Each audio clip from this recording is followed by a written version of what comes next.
my privilege to speak this morning about a topic that I think is of a lot of concern to a lot of people, which is suicide. And how can churches, and specifically churches in their worship, be sites for the prevention of suicide? And that's what we're here to talk about this morning.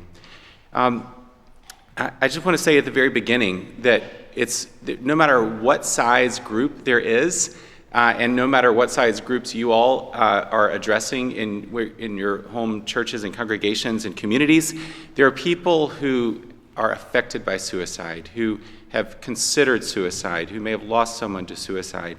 And I just want to say that to anyone in your communities and to you also, to those of us in this room who may be touched deeply by suicide, the main thing I want to say this morning is that don't give up. You're not alone. You matter.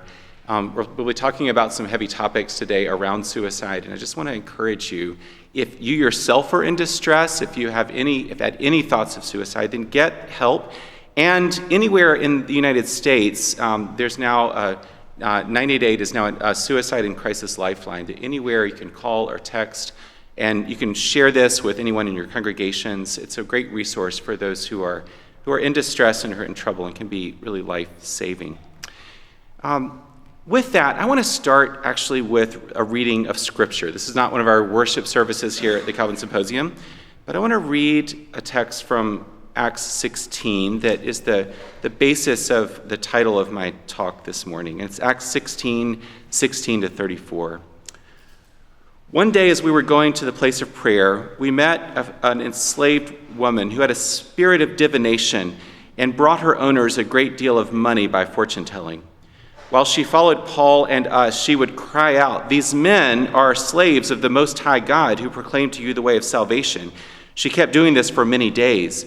But Paul, very much annoyed, turned to her and said to the spirit, "I order you in the name of Jesus Christ to come out of her." And it came out that very hour. But when her owners saw that their hope of making money was gone, they seized Paul and Silas and dragged them into the marketplace before the authorities.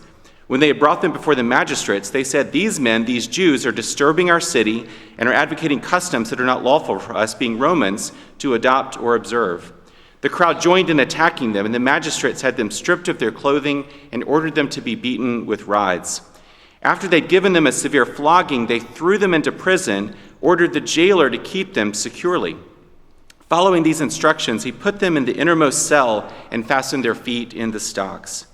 About midnight, Paul and Silas were praying and singing hymns to God, and the prisoners were listening to them. Suddenly there was an earthquake so violent that the foundations of the prison were shaken, and immediately all the doors were opened, and everyone's chains were unfastened. When the jailer woke up and saw the prison doors wide open, he drew his sword and was about to kill himself, since he supposed that the prisoners had escaped. But Paul shouted in a loud voice, "Do not harm yourself, for we are all here." The jailer called for lights, and rushing in, he fell down trembling before Paul and Silas. Then he brought them outside and said, "Sirs, what must I do to be saved?" They answered, "Believe in the Lord Jesus, and you will be saved, you and your household." They spoke the word of the Lord to him and to all who were in his house. At the same hour of the night, he took them and washed their wounds. Then he and his entire family were baptized without delay. He brought them up into the house and set food before them, and he and his entire household rejoiced that he had become a believer in God. This is the word of the Lord for us this morning. So what are we to make of this remarkable text? I mean, Paul and Silas and their companions were dirty, and they were wounded, and they were unjustly imprisoned. They sat in this dark jail in this rough and tumble Macedonian city of Philippi. And they had every reason, frankly, to be angry and discouraged. They just freed a woman, liberated a woman from human trafficking. They were unjustly brought before the authorities. They were beaten, probably with open wounds. They were thrown into a dirty jail cell and fastened. And then, and they were praying and singing hymns. And then, in the middle of the night, there was an earthquake, and their chains fell off. And you know how the story is supposed to go from here. My chains fell off, my heart was free, I rose, went forth, and followed thee. Like, they were free to go. God had delivered them, right? They were free to slip out in the confusion of the earthquake into the surrounding countryside, away from Philippi and from its corruption. But that's not what happened. Paul and Silas and his companions didn't leave. They noticed the jailer, the man who'd been imprisoning them, who'd been keeping them in jail, with his drawn sword, about to kill himself. And Paul shouted in a loud voice, "Do not harm yourself, for we are all here." And then a remarkable thing happened. That jailer did not die by suicide that night. He actually invited Paul and Silas and all of the prisoners to his own home.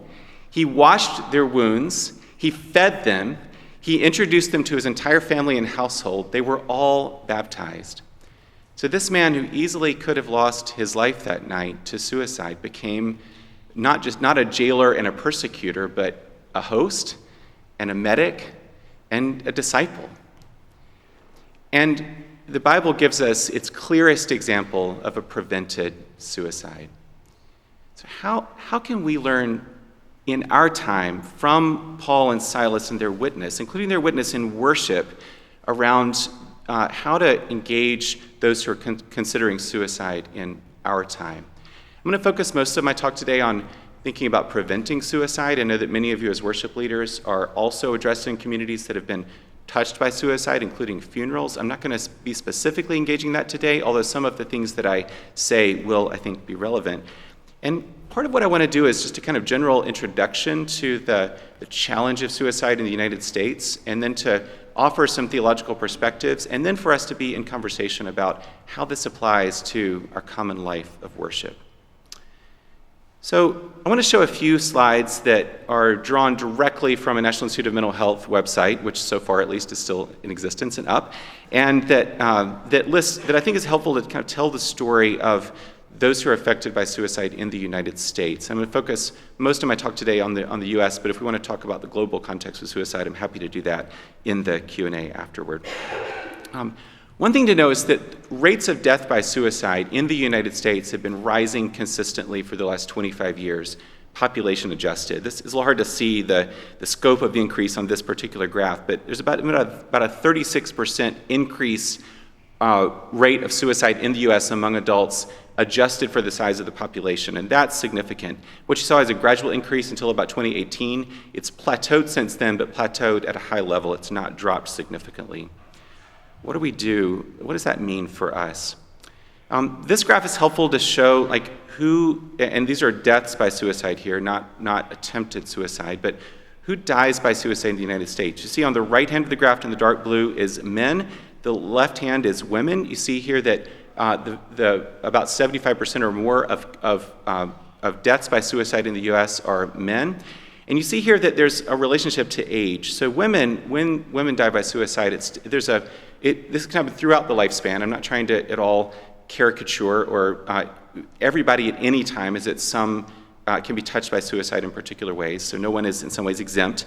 Women, when they die by suicide, tend to do so in middle age, in their 40s and 50s, when there's a lot of life transitions happening.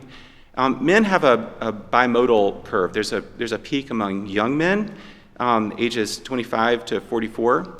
There's also a much more dramatic peak among older men, where the rate dramatically increases over age 75. And in fact, if you stratify the population by race and ethnicity and gender and age, the highest risk category in that stratification is white men older than age 85.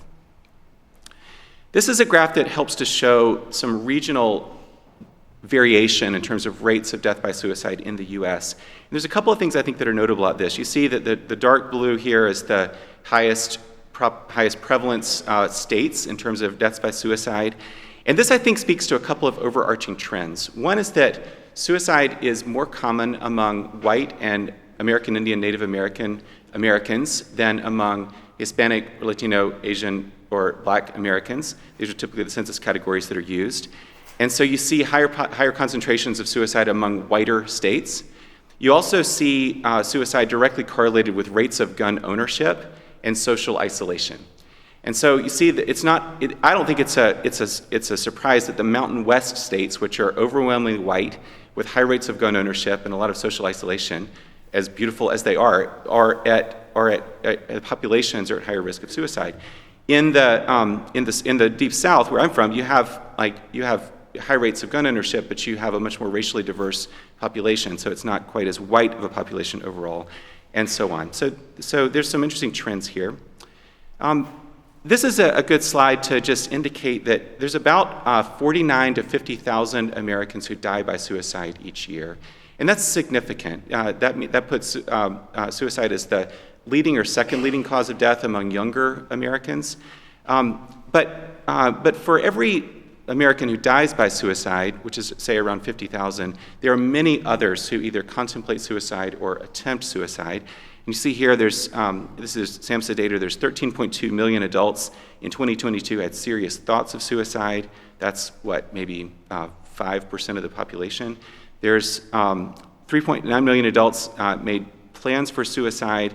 1.6 million adults attempted suicide. Of those, 50,000 died by suicide. So the deaths by suicide is obviously a significant concern. These are huge numbers, but there's even larger numbers of people who are thinking about suicide. And that means that not only are those of us in this room affected, but those who show up on Sundays in your congregations and churches are also affected, and many would fit into this category.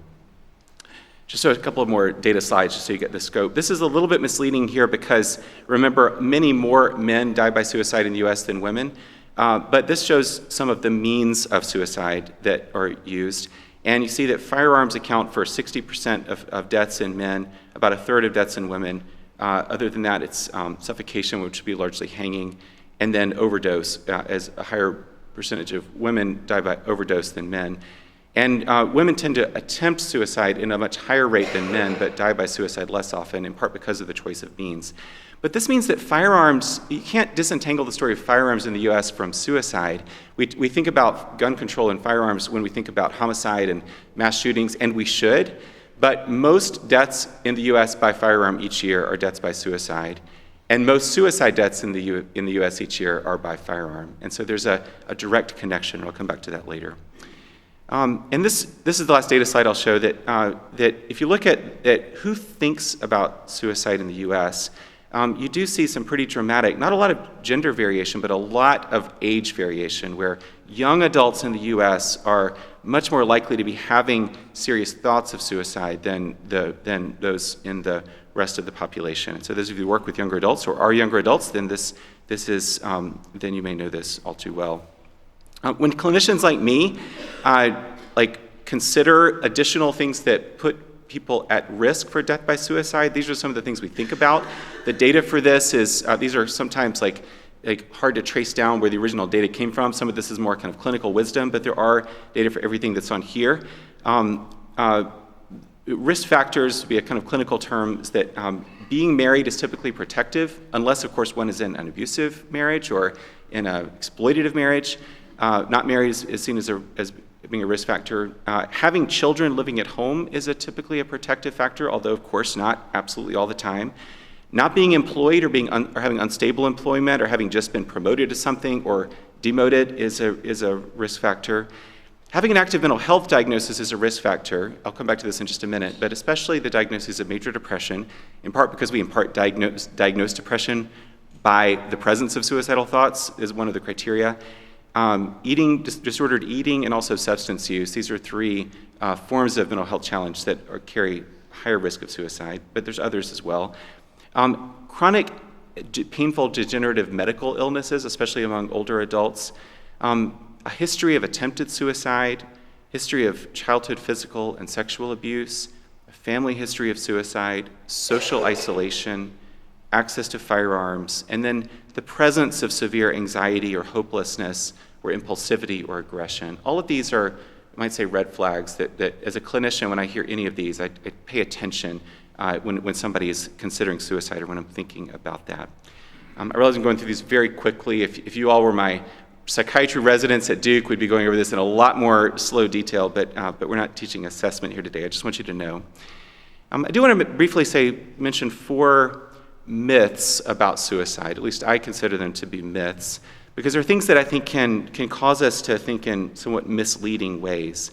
There's a really excellent book that just came out a couple of years ago that if you're interested in suicide, you might be interested in looking at, by a psychologist, Craig Bryan, who is a military veteran who works now with the VA, and is very helpful in kind of thinking through what do we know in the mental health world and what do we actually not know that we think we know about suicide. So 4 myths. One myth that I think Brian does a good job of talking about is that suicide is almost always associated with mental illness. This is something that's often recited in the advocacy community, that 90+% of deaths by suicide are people with active forms of mental illness.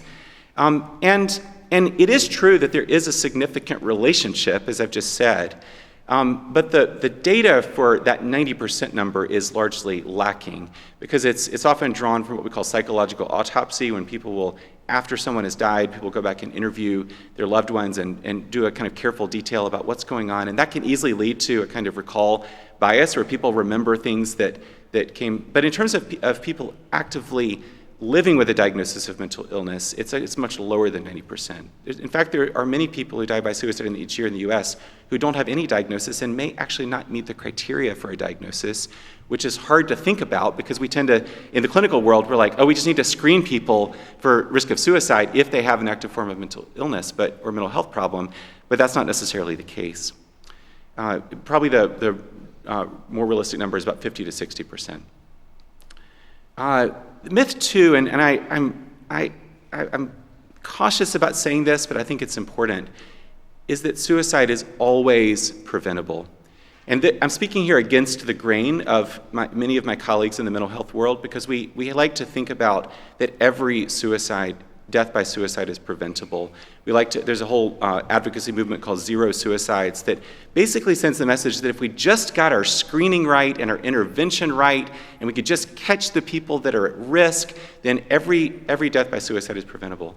Now, on one level, of course, on a case-by-case basis, could you think, is there any possibility that a death could have been prevented? Well, in retrospect, there are things that we can think about. So in one sense, that may be right. But it's not right that any kind of larger scale screening program or intervention program or involuntary commitment program or advocacy program is ever going to prevent everything. And I think there's a real risk to that, is that if we think that every suicide is preventable, then all of a sudden we're constantly seeing everybody that we interact with, at least myself as a clinician, as a kind of carrier of risk, and it's my job to make sure that their risk is as low as possible, and it can easily lead me to be more concerned in some ways with seeing them as a bundle of risk than seeing them as a person with a story.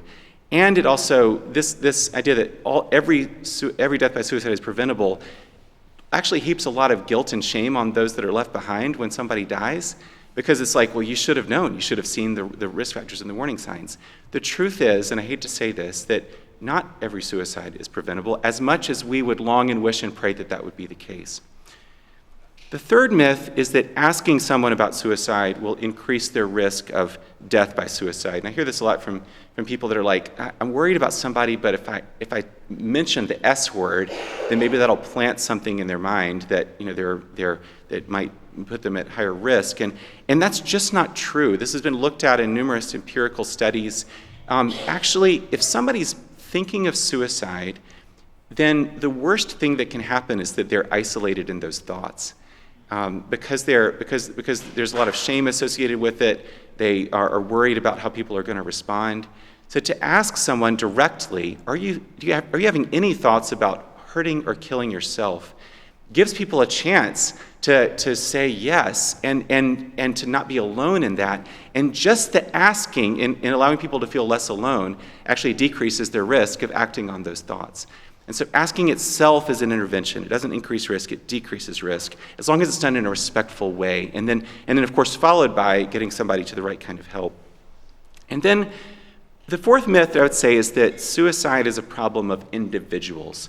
So often in the mental health world, and I just written a whole book about this recently, so often in the mental health world, we tend to see suicide as something that, like, well, somebody was having problems, they had personal issues, they had mental illness, something happened with them.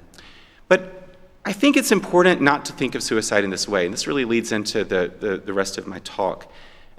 This is an old Gestalt image. You may have seen versions of this before. I don't know how many of you can see it, when you see this image, see a young woman looking to the kind of up and to the left. I don't know how many of you see an older woman kind of looking down and to the left. If you're still not quite sure, the necklace of the young woman is the mouth of the older woman. Like, this is a gestalt image that many of you have seen. I think it's important. This is a metaphor for me of how hard it is to keep two views of not only suicide, but of like our struggles as human beings in mind. That we tend to see things where I'm primed, at least as a psychiatrist, to think things in an inside-out view, where things like somebody may have a problem on the inside of their life or their brain circuits or their body, and then that problem shows up on the outside in terms of relationships and community and culture. But what if it's the reverse? What if mental health challenges in our culture, what if risk of suicide in our culture is in part not because things start with problems of the inside, but they start with problems in our culture. They start with problems in our communities. They start with problems and challenges in our relationships, and then they show up on the inside of someone's experience. I think that outside-in view or an ecological view of thinking about how we struggle as human beings is often a lot more helpful than thinking that any particular problem is only an individual problem. And that's where I think Christians need to focus in. And frankly, the rising rate of suicide over the last 25 years in the United States is not because our genes have all suddenly changed, or because there's been some kind of virus that's infected our brains that's put us at higher risk. It's because of the way we live together as human beings here in this country, and who feels like they belong and who feels like they don't. And so think about suicide as a cultural problem, as an ecological problem, as a communal problem, allows us to think about the community of the church as a healing solution. Just want to briefly acknowledge that suicide has had a complicated history in Christian thought and practice. And many of you know this from just hearing people and from your own formation and training. It's fair to say that there is, in Scripture, there's no, maybe with the exception of Acts 16, which I read, there's no, absolutely clear description of suicide in the way that we're talking about it today. There are descriptions of people who die by their own hand or command others to kill them. And here's a few, and I'm happy to share these slides later if you want to look up all these stories. But Abimelech and Saul and Ahithophel and Zimri and Samson and Judas are all described in Scripture as having died either by their own hand or, in Saul's case, asking an armor bearer to end his life. And in each case, there's not an absolutely clear prohibition, but there's also definitely not an affirmation. In each of these cases, there's kind of suspect circumstances. Things are not going as they ought to. Things are very complicated, and so the overall witness of Scripture is, I say, ambiguous, but definitely not affirming of suicide. And Jews and early Christians did not actually follow the path of especially the Stoics, but of various Greek and Roman thinkers in the first century that would have actually said that when you're facing the end of your life, or when you're facing loss of dignity, or when you're in a situation where you could be in some ways dishonored, that suicide would be an appropriate option. Stoics like Cato and Seneca actually were in favor of this, much as people in our time talk about rational suicide or even death with dignity or aid in dying as a kind of virtuous option when one's facing the loss of control and dignity. And the early Christians largely rejected this and did not follow that. And you can see, and Paul's response to the jailer is one example of how that is the case. But there was still debate in the early church around well, maybe we shouldn't intentionally try to end our lives, but what about the martyrs? What about when people are facing martyrdom? And in the martyrdom narrative of Perpetua and Felicity, there's the comment in that text that when I think it was Perpetua was facing her death, that she actually took the hand of the Roman soldier and guided it to her throat. And early Christians wondered, well, what about the case of martyrdom? And then in the time of Augustine, once you got to the 4th and 5th centuries, you had Donatists, some of you know this from your church history, who were asking, maybe it's better to kill oneself than to fall into sin. Maybe a life of sin is worse than death, and so we should think about dying instead of falling into sin. And Augustine in the City of God answered this by saying, well, no, because our lives are God's, and anyone who kills oneself still kills nothing else than a human being. And so that started a long Christian tradition that exists to this day of seeing suicide as a kind of self-life-taking, like we shouldn't take each other's lives, we shouldn't take our own lives because our lives are God's. And that led to a long tradition of suicide as being highly stigmatized as a kind of not only a murder and a sin, but a self-murder. And because you were killing yourself, you didn't have the chance for repentance or reconciliation or penance, and therefore it was an unforgivable sin because there was no chance for repentance after the commission of the act. And this led to really stigmatizing views of suicide, where people would not be buried in town, in churchyards, in town perimeters. In England in the early modern era, people couldn't leave their estate to their heirs. It would be confiscated. All sorts of things that were done that made suicide very stigmatized. But there were also other voices in Christian tradition that said different things. So St. Thomas Aquinas, who I think about a lot and work with, in his description of suicide in the Summa Theologiae in the 13th century, Aquinas said, well, there's actually three reasons why Christians shouldn't, or no one should kill themselves. One is that it's taking our own lives that are God's, so he followed Augustine's argument. He also said that there's a kind of natural propensity to keep ourselves in being. And then he said that we don't want to valorize suicide because we belong to each other.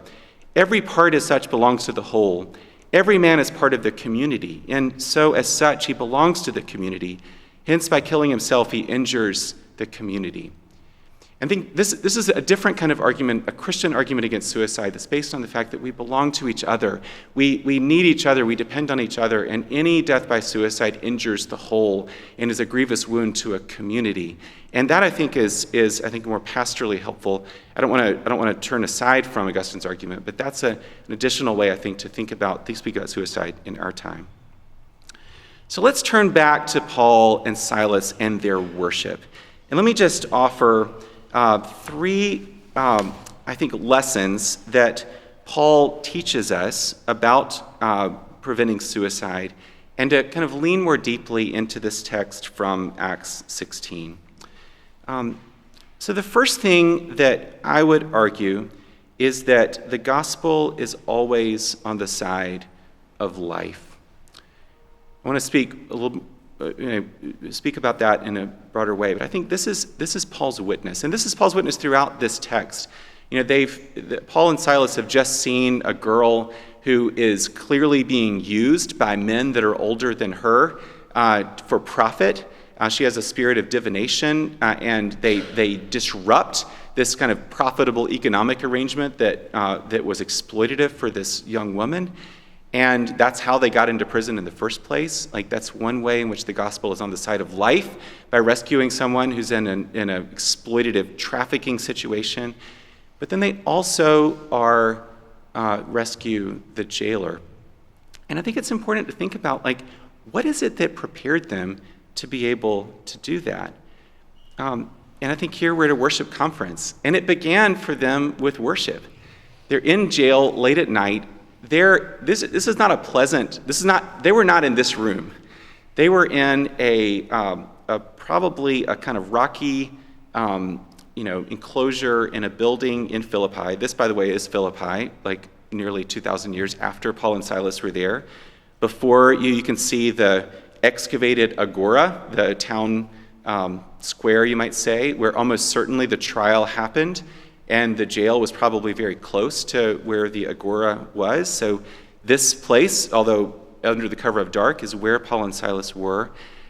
They were in pain. They probably had open bleeding wounds. They were in what was probably a cramped place. We don't know exactly what time of year, but it could have been cold. This was not a happy situation for them. But about midnight, Paul and Silas were praying and singing hymns to God, and the prisoners were listening to them. Like think about like, what would you do if this was you? If you were suddenly in the, Kent County Jail unjustly, taken away from the worship symposium on some spurious charge, and you were left there on a cold cement floor. Like, what would your response be? I'd probably be just like sitting quietly, like wondering what was going to happen, afraid. But they were praying and singing hymns, and in doing that, we don't know what they were praying and singing, but somehow they were drawing their concerns. They were giving their lives over to God in a way that also brought them together with each other. So the prisoners were listening to them. There were probably other prisoners who weren't part of this Jesus following group that were there, and they were listening, and the jailer was there too. And it was then that the earthquake hit. And so something about their worship primed them in that time to consider the life of the jailer. And it's worth asking, why was the jailer's life worth anything? I mean, the jailer was probably a young man, Gentile, pagan, persecutor.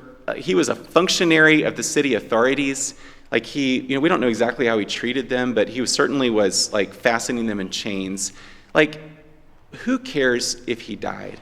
Like, and if Paul and Silas had slipped away in night, like the jailer's life would never have shown up even in our consciousness. Like his suicide, if he had died by suicide, would be completely unknown to us. And this would have been a story of like God's liberating Paul and Silas from the unjust imprisonment in Philippi through the earthquake. Who cares about the jailer? But Paul and Silas cared about the jailer because God cares about the jailer, because every life matters. And they longed that even the jailer would come to know a life that's greater than death. And so their witness begins with the affirmation that every life matters. And I think it's important that we know that in our time, like, many people who are at greatest risk by suicide are those that have heard our culture tell them, or perceived our culture tell them, regardless of what people's intent is, perceived our culture telling them that their life doesn't matter. So I mentioned several earlier. So older white men who have been formed throughout their lives, our lives, to be like strong and self-sufficient and independent and providers, and then they get older and they start to be frail and start to face chronic illness, and maybe they're in pain and they're vulnerable and they're dependent, which is something you can never be as a white man, and they're at risk of suicide. Young people who are questioning their gender and sexual identity or identify as LGBTQ+ are at higher risk of suicide. Military veterans who have had a kind of place and a role in the military, and then they get into civilian culture and they're not sure how they belong or if people value what they have to offer, are at higher risk of suicide.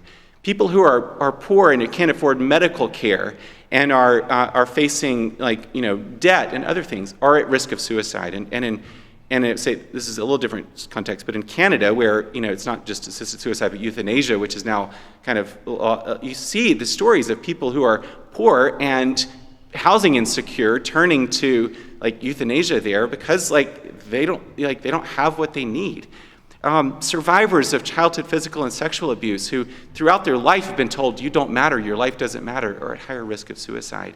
So suicide in part is a cultural phenomenon, affects those who have been told, who've internalized the message that their life doesn't matter. And the word of the gospel is that your life matters, that you belong, that you have value, you have meaning, you have a purpose. And how can, in our worship, we remind each other of that? This is not a theological book, it's not a perfect book, but there's an interesting book by the journalist Johann Hari named Lost Connections that he's not talking specifically about suicide, but Hari's a British journalist, and he talks about depression and anxiety in our culture. And he says, as a young man in the UK, he said, I was depressed. I went to my GP and I received medication. And he said, medication for depression is great. It's fine. It helped me somewhat, but it never seemed to get at the core of the problem. And I came to realize, Hari says, that maybe the rising rates of depression and anxiety in our culture, and he means the US and UK especially, is not because our brains have suddenly changed, but because we live in a culture that no longer meets our basic psychological needs. Maybe people are feeling more depressed and anxious in the modern United States and in UK because they feel disconnected in various ways from meaningful ways, different chapters that talk about this, from meaningful work, from other people, from meaningful values, from childhood trauma, from status and respect, from the natural world around. from a hopeful and secure future. And that all of these forms of disconnection drive depression and anxiety, and I think he would also add would drive increased risk of suicide. And when I read Hari's book, Hari's not a Christian, he's very secular, he's not writing in a theological vein at all, but when I read Hari's book, I thought, man, if this is a root of the problem, I don't mean to simplify, but if this is a root of the problem that we're in, this is a fantastic word for the church. Because the church is not just called to get people into seeing psychiatrists like me. The church is called to be a community that seeks to reconnect what's been disconnected in all of these ways. How can the church be a place of reconnection to meaningful work and other people and the kind of life-giving commitments and values and status and respect and the natural world and a hopeful future? So the gospel is on the side of life. I do want to say with that, there are two affirmations that I think are both true, and we are at risk if we affirm one of them without also affirming the other. And this is especially when we're thinking about facing and grieving and mourning a death by suicide. One truth, as I've just said, is that suicide is a deprivation of life that's never to be encouraged by Christians. I'll say that consistently and strongly. We should never be encouraging suicide. We should always see it as something that is not as things should be or would be. The gospel is on the side of life, and neither death, nor life, nor powers, nor height, nor depth, nor anything else in all creation will be able to separate us from the love of God in Jesus Christ our Lord. Both of those are true at the same time. But if we affirm one of them without affirming the other, we're missing the richness of the gospel, and frankly, we're missing the faithfulness of God. So I think how to keep those both in mind. So one truth that we can learn from Paul is that the gospel is on the side of life. The second affirmation is what Paul says: do not harm yourself. The importance of speaking up. Paul didn't just kind of hope that the jailer would feel better. He directly said, do not harm yourself. And I think that's really important for us to say nowadays in our time also. So it gets to the question, like, what do you say to someone who may be considering suicide? Here's a few things that I think could be said directly verbatim, but could also be like embodied in the worshiping life of a community. Well, maybe not the first one, but especially the others. Are you having any thoughts of hurting or killing yourself? If you're talking to somebody who's in distress, I would encourage you to ask that question, even if you're not a clinician, even if you're worried about what the answer is going to be. Because if the answer is yes, then the next response is, well, let's get you the kind of help that you need and deserve and figure out how to have that happen, including calling 988 if that's the best option. But again, asking someone directly allows people not to be alone in their thoughts and in their suffering, and is the first step toward intervention and toward healing. And then the other affirmations, you're not alone. And I'll come back to this. You may think you're alone, you may think your life doesn't matter, but you are not alone. The third is stay, don't leave, you're valued and needed. There's an interesting book by Jennifer Michael Hecht. She's a secular philosopher who wrote a book called Stay. And she makes the argument that we should not just be kind of talking generically about suicide, we should be directly encouraging people to stay.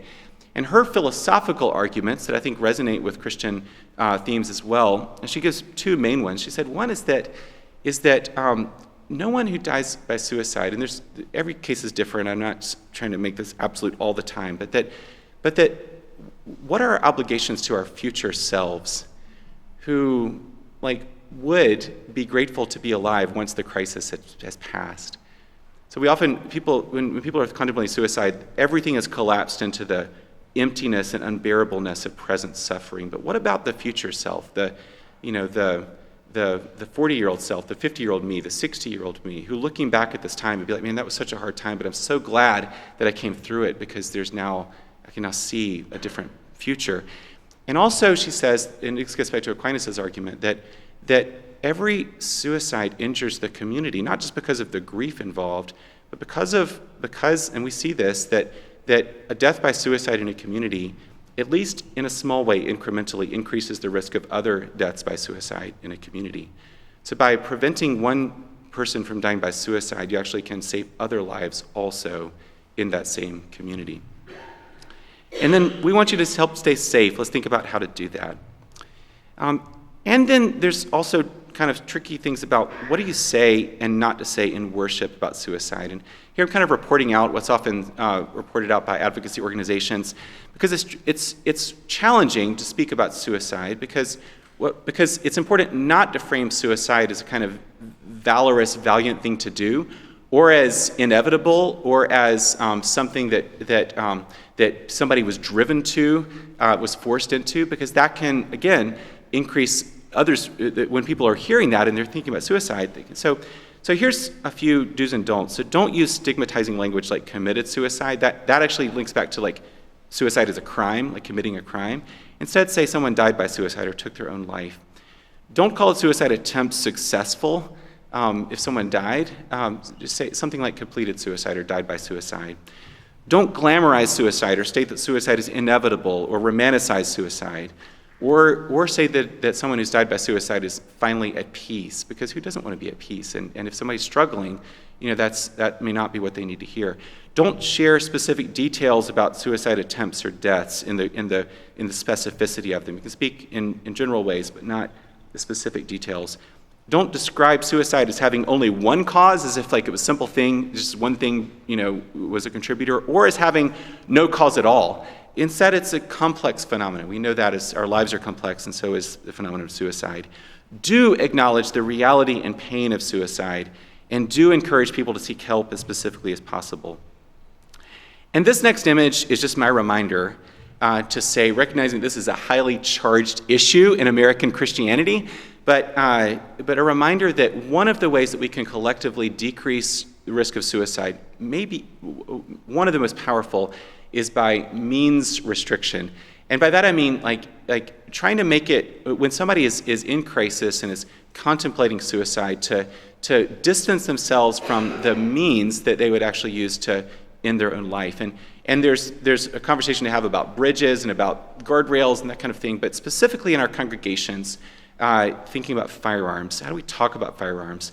And frankly, when I'm a clinician, I work in the VA, every one of my patients has been trained in the use of firearms. Most of them own guns. I'm not going to tell people like guns are evil, you should get rid of all your guns. That doesn't work very well, I've found. But what I do tell people is like, could you loan your gun to someone else for a while until the crisis is past? Or we can give out these loop locks that I've posted here. Like a simple lock on a firearm that it creates a few extra seconds that somebody has to think about what they're doing can save a life. And so how can churches be sites of encouraging people to restrict their access to means, including firearms? It doesn't mean you have to give up all your weapons or your firearms, but it does mean you think about what's the right place and time, and how might I distance myself from the presence of a loaded gun? And then last, Paul says, do not harm yourself, but he also says we are all here, the importance of community. And I think it's just really important to think about, again, how suicide is not just an individual phenomenon, but it's a communal phenomenon, that many of the factors that increase the risk of death by suicide are social factors: social isolation, unemployment, financial stress, housing insecurity, a sense of purposelessness. And suicide relates to how we live together in community. And you may know the work of Ann Case and Angus Deaton, who wrote a book where they classify suicide along with drug overdose, especially opioid overdose, and alcoholic liver disease as deaths of despair. Like, how can we confront deaths of despair in our country, in our world?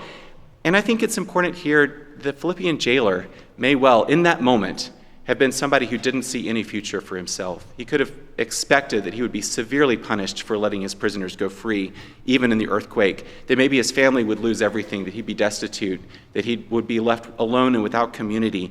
And Paul reminded the jailer that he was not alone. And in fact, he had a community. And in fact, the community was those that he had been imprisoning.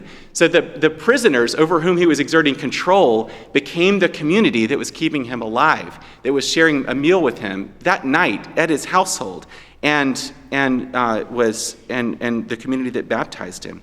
And this jailer, this persecutor of Paul and Silas, who was saved from suicide, became a member of this fledgling house church of Philippi. He would have been worshiping alongside Lydia and whoever was there after Paul and Silas left town. So I think in addition to getting people good mental health care and that kind of thing. What can we do as Christians to create the kind of communities in which people know that they belong, that their lives matter? And I think that worship is a really important part of that, because it draws us together, and it draws us together in the presence of God. How can we remind each other that our life is hidden with Christ in God and that we are never alone? And how can we find ways of hoping for each other? And how can our worship engender practices of hope? So, and by hope, I mean hope is a communal act. Hope is not just something that we like say, oh, I hope that you feel better. But hope is something we can do for each other. So what does it mean when someone is thinking of suicide to say to them, I know you're not able to hope right now because you're in the middle of a lot. And that's okay, because we're gonna do the work of hoping for you until you're able to hope for yourself. And one of the ways that we hope together as Christians is in our rhythms and practices of worship. Like how can worship be a carrier of the kind of hope that's life-saving? So this brings us back to Philippi. Years after his brief and eventful stay in Philippi, Paul, probably at that point in Ephesus, wrote a warm letter to the church there. He said, I thank my God every time I remember you, constantly praying with joy in every one of my prayers for all of you, because of your sharing in the gospel from the first day until now. And it's right for me to think this way about all of you, because you hold me in your heart. I wonder, when that letter made its way across the Aegean Sea and showed up in Philippi and was read aloud to the Christian community there, who was there to listen? Was Lydia there? Maybe so. Was there a woman there who remembered being rescued? Somebody valued her life for who she was and not for the profit that her body and her life could bring? And was there a man there who used to be a jailer, who remembered that night that he was almost about to kill himself and instead found a life that he didn't believe would be possible? Like maybe he knew what it meant for Paul to hold him in his heart. And he knew what it meant to hold Paul in his heart because he remembered that night. So the question that I would have for all of us as Christians is, how can we issue the same kind of invitation to people in our world now? And with that, I'd love to open it up for a few minutes of questions. I think there's a mic down here that is available so everybody can hear. I also want to mention there's some great resources, or I wouldn't endorse everything about every one of these resources, but they're helpful if you want to know additional things. There's the Partnership Center at Health and Human Services released a guide for faith leaders around youth suicide called Hope that's freely downloadable, that has some good resources. There's two books, one by Rachel Keefe called The Life-Saving Church and another by Karen Mason called Preventing Suicide, that have some just good practical suggestions. There's a group called the National Action Alliance for Suicide Prevention that has something called a Faith, Hope, Life campaign, and they have some worship resources, some prayers, and some liturgies or litanies that could be helpful.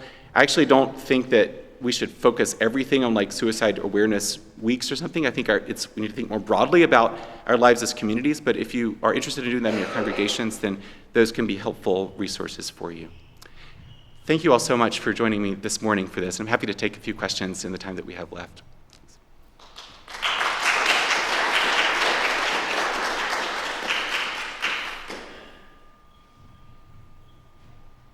I know it's intimidating to stand in front of a mic, but that's what would help everyone to hear, and I think the session may be being recorded also.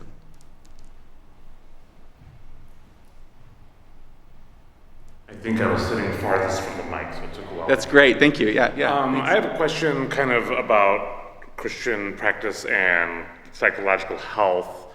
I've been very interested in the concept of the sacrament of confession. That's something that, like, as Protestants, maybe with the exception of the Lutherans, we don't really have that idea. And I worked at a Catholic school. I found that was a really helpful practice for teenage boys. The Catholic school I worked at was an all-boys school.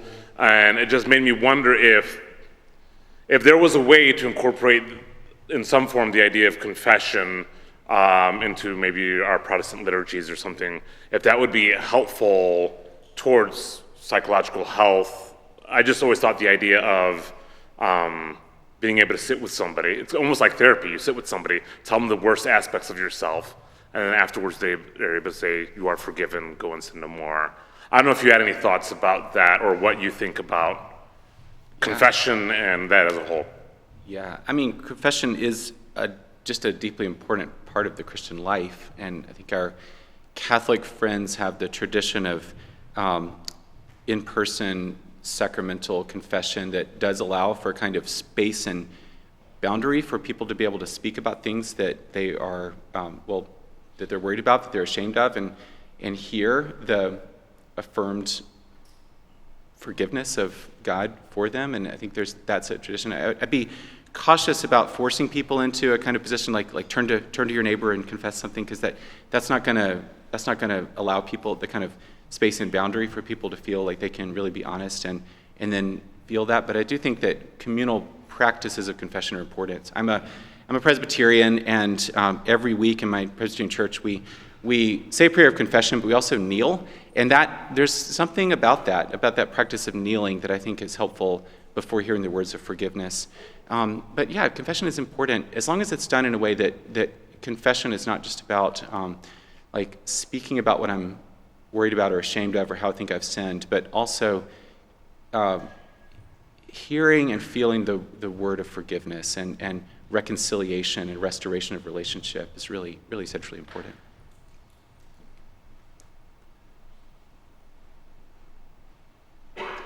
Hi, my name is Alex. I work as a worship arts leader, and I know of several friends and parishioners who have had suicidal ideation, who have expressed that to me. We've had conversations. What would your recommendation be for those people who, for example, I had one gentleman who over and over would say this, I would point him to the resources, try to get him plugged in, and he didn't seem to want to take advantage of those. And it felt almost like the boy who cried wolf over and over. I know these types of crises can be ongoing, and I want to be compassionate, but also there's the toll on the people who are trying to provide care, and if they're not using the resources that are available to them, that sort of thing. Do you have any recommendations for people who are walking alongside people dealing with this and seem to not be willing to take advantage of those tools? Yeah, thanks for that question. I'm always hesitant to give an abstract answer for a very particular personal kind of story. So the situation you mentioned, that's a particular person with a story that I don't know. So I don't want to speak into what really needs a lot of listening and discerning. I think if I were to answer abstractly, not to that specific question, but to broader, I have a kind of mantra that I think is defensible as a Christian, but also just something that helps me through life, is that people will do their best with what they've learned to get what they think they need in any given situation. That applies to me right now, it applies to you all, it applies to anybody in our families or communities. So people will do their best with what they've learned to get what they think they need in any given situation. So if somebody's like in crisis and there's help being offered, but that help isn't being taken up, I'd wonder, what does this person think they need? What's the function of that help seeking or being in crisis? What are they getting in terms of the attention and support of a community? What are they worried about losing if they were to go a step further? Those are the kind of questions that I would want to ask, but not. I don't mean that to be an answer to the specific situation. That it really requires wise discernment and counsel. So that's a non-answer that maybe is just more of an abstraction that may be applicable to all of us. We have time for one more question.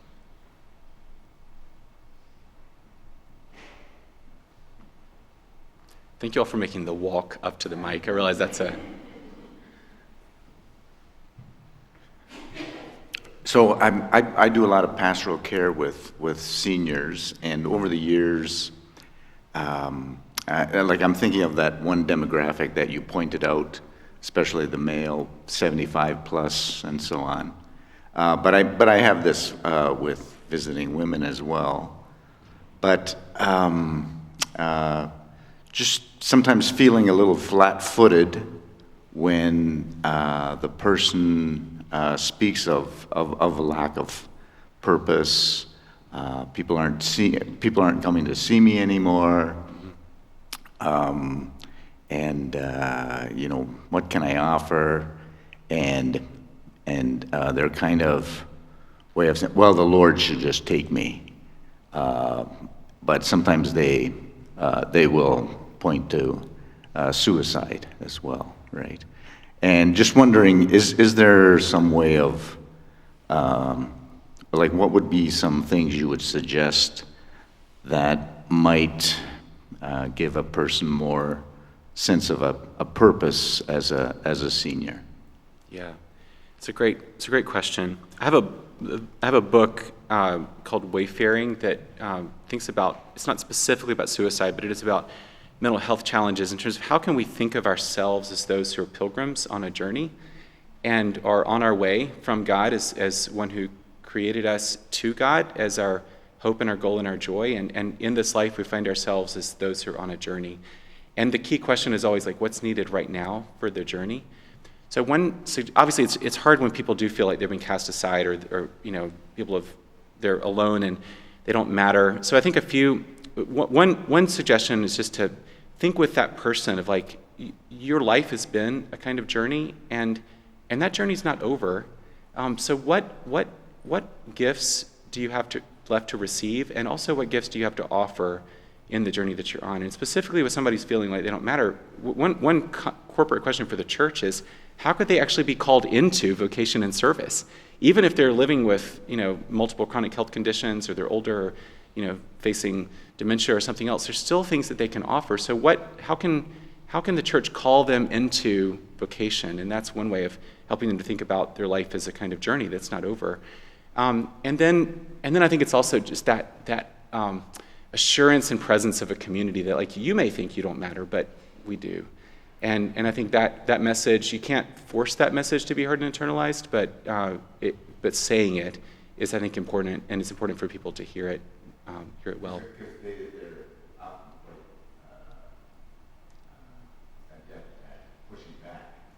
Yeah. And I struggle with this with the veterans that I take care of, because many of them are in that situation. And how do you don't want to get in a situation of having to persuade somebody their life matters, that they keep kind of pushing it back. And again, the question is what's the resistance there? But I think though, continuing to invite people into various kinds of opportunities for relationship, opportunities for service, all of those are really important. And I think just continue to encourage people to stay, to plug into relationship as much as possible.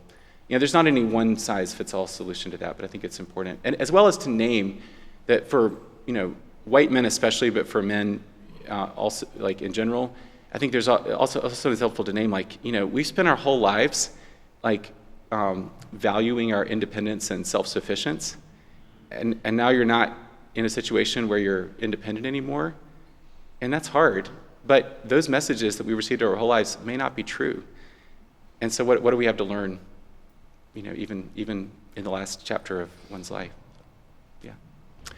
Thank you all so much for being here today. I'm happy to stay after for any conversations that anyone wants to have, and really appreciate you all. If I can be of help after the conference, I'm easy to find online, and I really appreciate you all's attention and commitment to this topic. Thank you.